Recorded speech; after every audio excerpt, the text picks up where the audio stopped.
தேவனுடைய ஆலோசனைக்கு நேராக போகலாம். யோவேல் 3:9 எடுத்துக்கோங்க.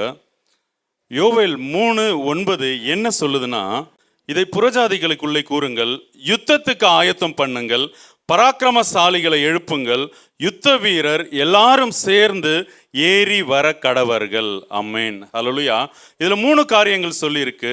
முதலாவதா யுத்தத்துக்கு ஆயத்தம் பண்ணுங்கள். அப்போ இந்த காலத்துல இந்த நேரத்துல நீங்க என்ன பண்ணணும்னா, முதல்ல நீங்க ஒரு யுத்தத்துக்கு ஆயத்தம் பண்ணணும். இந்த உலகத்துல நடக்கிற யுத்தத்துக்கு அல்ல, அதுக்கு ரோமர் 8வது அதிகாரம் எடுத்துக்கலாம். என்ன யுத்தம் அப்படின்ட்டு, உங்களுடைய ஆவிக்கும் உங்களுடைய சரீரத்துக்கும் உண்டான யுத்தம். ஹல்லேலூயா. இதுல ரோமர் 8:13 வசனம் சொல்லுது, மாம்சத்தின்படி பிழைத்தால் சாவீர்கள், ஆவியினாலே சரீரத்தின் செய்கைகளை அழித்தால் பிழைப்பீர்கள் அப்படின்னு. அப்போ அந்த சரீர கிரியையோட நம்மளுடைய சுய சிந்த, நமக்கு தோன்றது, நமக்கு பிடிச்சது, இந்த மாதிரி வாழ்க்கையை நம்ம வாழ்வோமாகில் நமக்கு மரணம் நிச்சயம். அதாவது அக்னி கடல் இல்லையா, அது நரகம்ங்கிறத அது நிச்சயம் அப்படின்ட்டு. அப்போ நீங்களும் நானும் என்ன செய்யணும்? ஆவியினால சரீரத்தின் செய்கையை அழிக்கணும். ஹல்லேலூயா. அந்த யுத்தத்தை தான் ஆண்டவர் இந்நேரத்தில் உங்களிடத்துல பகிர்ந்து கொள்றதுக்கு சொன்னார். அப்போ நீங்க அந்த யுத்தத்துக்கு நீங்க ஆயத்தம் பண்ணணும். இன்னும் ஒரு சில வசனங்கள் கூட அந்த யுத்தத்தை குறித்து எப்படி செய்யணுங்கிறத பார்க்கலாம். அதே 8 முதல் வசனம் சொல்லுது, மாம்சத்தின்படி நடவாமல் ஆவியின்படியே நடக்கிறவர்களுக்கு ஆக்கினை தீர்ப்பு இல்லை அப்படின்ட்டு. அதாவது நம்ம எல்லாரும் ஆசைப்படுறோம் தேவனோடு இருக்கணும், பரலோக ராஜ்யத்தில் என்றென்றைக்கும் வீட்டில் இருக்கணும்னு. ஆனா இங்க என்ன சொல்லுது? மாம்சத்தின்படி நீங்க நடந்தா உங்களுக்கு ஆக்கினை தீர்ப்பு இருக்கு அப்படின்ட்டு. நீங்க ஆவியின்படி நடந்தாதான் ஆக்கினை தீர்ப்பு இல்லை. ஹல்லேலூயா. அப்போ நீங்க எந்த மாதிரி என்ன சொல்றதன்படி நீங்க நடக்கிறீங்க? தேவ ஆவியானவருடைய சத்தத்தை கீழ்ப்படிந்து நீங்க ஆவிக்குரியவரா வாழ்ந்தீங்கன்னா உங்களுக்கு ஆக்கினை தீர்ப்பு இல்லை. உங்களுடைய எண்ணம், உங்களுடைய சிந்தை, உங்களுடைய உலக அறிவின்படி நீங்க எதை செஞ்சாலும் அதனுடைய முடிவு மரணம் தான். கீழே சொல்லியிருக்கு பாருங்க, 5வது வசனம், மாம்சத்தின்படி நடக்கிறவர்கள் மாம்சத்துக்குரியவர்களா இருக்காங்க. மாம்சம் அழிஞ்சு போகுமா இல்லையா? இல்லையா. மாம்சம் இங்க எங்க பூமியில புதைக்கப்படும் இல்லையா. நம்ம இது அழிவுக்கு உண்டானது. அழிவுக்கு உண்டான இது எதுவுமே தேவனுடைய நித்தியத்தை சுதந்திரிக்க மாட்டாது. அப்போ நீங்க இந்த சரீரம் சொல்றதை கேட்டு நடந்தா நாம இந்த மாம்சத்துக்கு உட்பட்டிருக்கோம். 6வது வசனம் சொல்லுது, மாம்ச சிந்தை மரணம் அப்படின்ட்டு. அப்போ நீங்க எதை யோசிக்கிறீங்க? நீங்க உங்களை நீங்களே நிதானித்து அறிந்தா நீங்க நியாயம் தீர்க்கப்பட மாட்டீங்க. ஹல்லேலூயா. மாம்ச சிந்தை மரணம்னா நீங்க எந்த காரியத்தை குறித்து யோசிச்சுட்டு இருக்கீங்க? பரத்துக்கு அடுத்தவைகளை தான் யோசிக்கிறீங்களா? அதை தான் ஆக்சுவலா யோசிக்கணும். கொலோசியர் 3:1-2 வசனங்கள் சொல்லுது, பிதாவுனுடைய வலது பாரிசத்தில் இருக்கிற மேலானவைகளே நாடுங்க அப்படின்ட்டு. அந்த வலது பாரிசத்தில் உள்ளதையே நீங்க தேடுங்க அப்படின்னு சொல்லியிருக்கு இல்லையா. உங்களுடைய சிந்தை எதை குறிச்சு இருக்கு? 7வது வசனம், மாம்ச சிந்தை தேவனுக்கு விரோதமான பகை அப்படின்ட்டு. நம்ம எல்லாருக்கும் தெரியும், பெருமைக்கு தேவன் எதிர்த்து நிற்கிறாருன்னு. இங்க இன்னொரு காரியத்துக்கு எதிர்த்து நிற்கிறாரு. என்ன? மாம்ச சிந்தை, அதாவது சுய சிந்தை, சுய ஆளுகை, நம்மளுடைய சொந்த எண்ணங்கள். இந்த எண்ணங்கள்ல எங்க இருந்து வருது? எதெல்லாம் மாம்ச சிந்தைன்னு பார்த்தீங்கன்னா, நீங்க கலாத்தியர் 5வது அதிகாரத்துல இருக்கு, மார்க் 7:20 இருந்து இருக்கு, ரோமர் 1:29 இருக்கு, 29 இருந்து அப்படியே வாசிக்கும் போது இருக்கு. இது எல்லாமே மாம்ச கிரியைகள் நமக்குள்ள இருக்கு.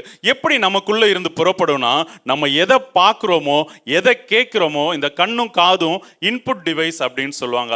நீங்க பார்க்கறது கேட்கறது எல்லாமே உங்க பிரெயின்ல போய் ஸ்டோர் ஆகிருக்கும். உங்க பிரெயின்ல போய் ஸ்டோர் ஆகி இருக்கிறது தான் உங்களுக்குள்ள இருந்து வெளியே வரும். ஹல்லேலூயா. அதுதான் மார்க் 7:20 சொல்லி இருப்பாரு, நமக்குள்ள இருந்து வெளிப்படுறது தான் நம்மளை தீட்டுப்படுத்தும் அப்படின்னு. ஹல்லேலூயா. சரி, அப்போ முதல்ல இன்னைக்கு நம்ம கத்துக்கிட்ட விஷயம் என்னன்னா, நம்ம ஆவியினால மாம்ச கிரியைகளை அழிக்கணும் அப்படின்ட்டு. 8வது வசனம் கூட வாசிக்கிறேன், மாம்சத்துக்கு உட்பட்டவர்கள் தேவனுக்கு பிரியமா இருக்க மாட்டார்கள். ஹல்லேலூயா. 2 எஜமானுக்கு ஊழியம் பண்ண முடியாது இல்லையா?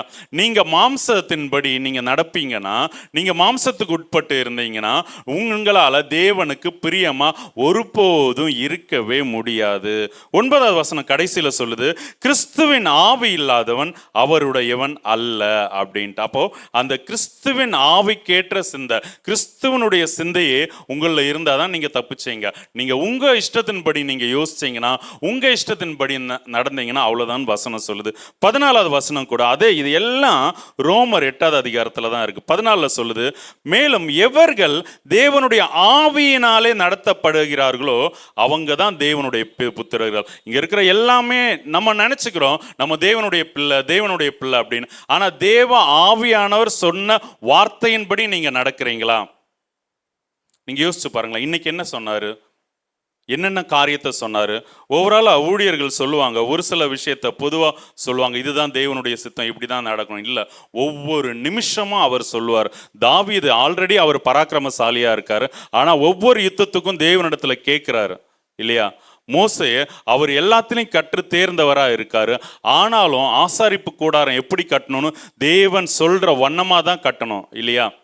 அவர் கொடுத்த அந்த பிரமாணத்துல ஒரு காரியம் இல்லைன்னா அதை உடனே ஆண்டவர் சமூகத்துல தான் போய் இருக்கணும். சிம்பிளா உங்களுக்கு சொன்னா, இந்த மேகம் எழும்பாது இருந்தால் நீங்க அந்த பாளையத்திலேயே தான் இருக்கணும். தேவன் சொல்லாத எதையும் நீங்க செய்யக்கூடாது அப்படிங்கிறத சொல்றேன். 2வது காரியம் யோவேல் 3:9 சொல்லி இருக்கு, பராக்கிரமசாலிகளை எழுப்புங்கள் அப்படின்ட்டு. ஹல்லேலூயா. பராக்கிரமசாலிகளை இன்னும் சொன்னா எழுப்ப வேண்டிய அவசியமே இல்லை, ஏன்னா அவங்க பராக்கிரமசாலியா இருக்காங்க. ஹல்லேலூயா. ஆனா அவங்களுக்கு எழுப்ப வேண்டிய கட்டாயம் இருக்கு. யோவேல் இந்த தீர்க்கதரிசி எழுதின புத்தகம் இது கடைசி காலத்தை குறிக்குது இல்லையா? அவருடைய வருகைக்கு முன்னாடி நடக்க போற விஷயத்தை அவர் அப்படியே தெளிவா எழுதி வச்சிருக்காரு. இது தேவன் எவர்களுக்கு வெளிப்படுத்தினாரோ அவங்களுக்கு தெரியும். அவங்க கிட்ட போய் இருந்து கத்துக்கோங்க. இப்போ பராக்கிரமசாலிகளை எழுப்பணும்னா பாருங்க, இப்போ ஒவ்வொருத்தருமே, இப்போ சிமியோன் இருக்கார், அவர் பராக்கிரமசாலி, அவரை எழுப்ப வேண்டிய அவசியமா இருக்கு. அவரை எப்படி எழுப்பப்பட்டார்னா அவருடைய சொந்தத்தினால. அப்போ சிமியோனை தேவ ஆவியானவர்னால ஏவப்பட்டார்னு தொடங்கும். அதே போல தேவ ஆவியானவர்னால ஏவப்பட்டு தான் கடைசியில தேவனுடைய சித்தத்தை செஞ்சு முடிக்கிறார். ஹல்லேலூயா. அப்போ அவருக்கு கொஞ்சம் காலம் தேவைப்படுது, முடி வளருது இல்லையா? அவர் கொடுத்த வார்த்தையின்படி இவர் கொஞ்ச காலம் இருக்கார், துன்பப்படுத்தப்பட்டார், வேதனைப்படுத்தப்பட்டார். ஆனாலும் அவர் பொறுமையா இருக்கும்போது என்ன ஆகுது, தேவனுடைய பலத்தை மீண்டும் பெற்றுக்கொண்டு தேவனுடைய காரியத்தை செஞ்சு முடிக்கிறார். ஹல்லேலூயா. யோனா எடுத்துக்கோங்க, அவர் ஒரு பராக்கிரமசாலியா இருக்கார். ஒரு மனுஷனை கொண்டு அந்த ராஜ்யத்தை மொத்தமும் தேவனிடத்துல திருப்புறதுக்கு சித்தம் கொண்டவரா இருக்கார். அப்போ அவர் விழுந்து போறாரு, தர்ஷிஷுக்கு போறாரு இல்லையா? அப்ப அவரை எழுப்ப வேண்டியதா இருக்கு. திரும்ப எலியாவா இருக்கட்டும், அவர் எப்பேர் பெரிய ஒரு தீர்க்கதரிசி இல்லையா? அவருமே என்ன ஆகுது, சோர்ந்து போகிறாரு, நான் சாகுறேன் அப்படின்னு சொல்ற, அவரை எழுப்ப வேண்டியதா இருக்கு.